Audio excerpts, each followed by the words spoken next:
Assalamualaikum warahmatullahi wabarakatuh. Berjumpa bersama saya Willy Aksona di program Ngetis Sinergi Pos ya. Kali ini di edisi Jumat 23 Oktober 2020 yang mana saya tidak kehadiran narasumber, yaitu pihak dari KSOP Tanjung Pandan, yang mana kami telah melayangkan surat secara resmi pada hari Senin 19 Oktober 2020, namun hingga Kamis ya tanggal 21 kita langsungkan podcast ya tentang Pelabuhan Tanjung Batu yang kita beri tema ada apa dengan Pelabuhan Tanjung Batu. Yang pasti kita akan menanyakan seputaran daripada Tanjung Batu. Namun hari ini saya tidak kehadiran sosok beliau melakukan tanya jawab ya kepada beliau, karena tidak kehadirannya mungkin tidak terlalu penting ya. Baiklah, pertama-tama saya mengucapkan terima kasih untuk segala partisipasinya ya. Pertama untuk daripada redaksi Sinergi Pos, pihak KSOP sendiri. Baiklah, Pelabuhan Batu dibangun sejak 2004 lalu dan selesai 2011 dan menelan dana 47 miliar ya, untuk Pelabuhan Tanjung Batu. Pelabuhan Tanjung Batu sendiri yang diharapkan menjadi pelabuhan utama di Babel, diharapkan bisa mengakomodir untuk sandar kapal pariwisata berukuran besar atau bisa menampung 300 wisatawan, bahkan bisa lebih. Pelabuhan Tanjung Batu sendiri dibangun strategis, yaitu di garis alki atau alur laut. Jadi pelabuhan ini memiliki banyak akses pendukung. Menteri Perhubungan Budi Karya ingin Tanjung Batu untuk penumpang. Pelabuhan pernah digunakan untuk tempat bongkar muat tambang pasir ataupun pasir, stockpile pasir. Lalu Menteri Perhubungan meminta agar bongkar muat pasir tersebut untuk pindah ke tempat lain. Menteri Perhubungan kembali berharap nanti pelabuhan ini hanya digunakan untuk bongkar muat kontainer dan penumpang, bahkan bisa wisatawan. Sejak dilakukannya terus pembangunan baik perbaikan atau pembangunan fasilitas baru. Apakah boleh ada kegiatan bongkar muat atau aktivitas lainnya? Namun kami tidak mendapatkan jawaban itu karena tidak dihadirkan narasumber kita di kesempatan edisi hari ini. Baiklah, Pelabuhan Tanjung Batu yang diresmikan pada tahun 2015 oleh Presiden Indonesia yaitu Jokowi.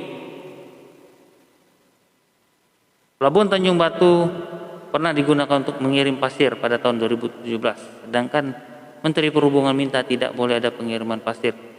Kembali lagi, apakah boleh pelabuhan beraktivitas sedangkan pembangunan terus diupayakan? Namun kita tidak mendapatkan jawaban tersebut karena kembali tidak hadirnya pihak dari KSOP.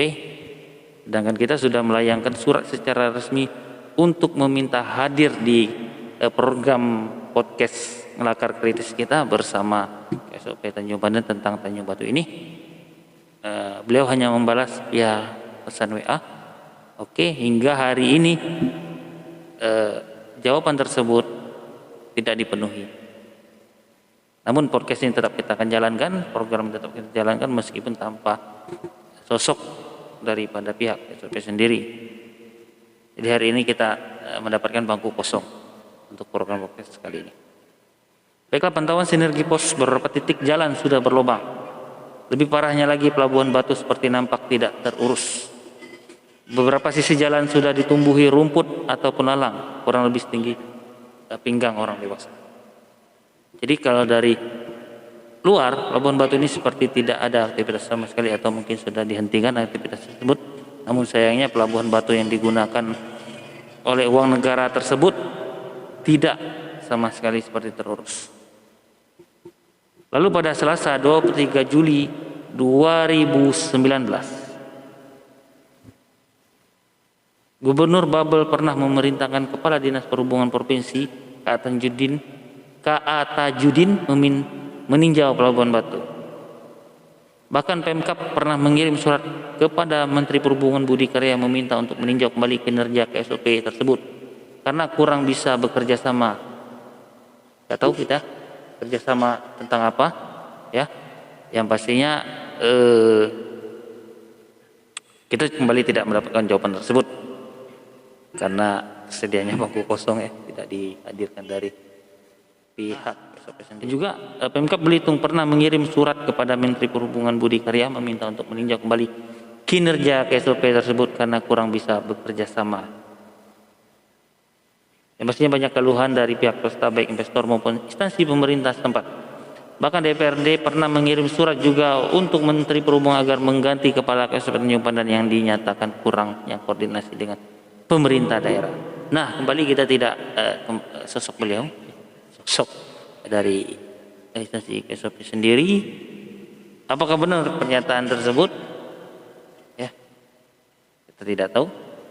Nah, terakhir pada tanggal 15 April 2019 lalu pihak BUP Tanjung Pandan Port berkirim surat kepada kepala KSOP untuk permohonan kerjasama pemanfaatan barang milik negara, namun surat tersebut tidak ditanggapi oleh pihak KSOP.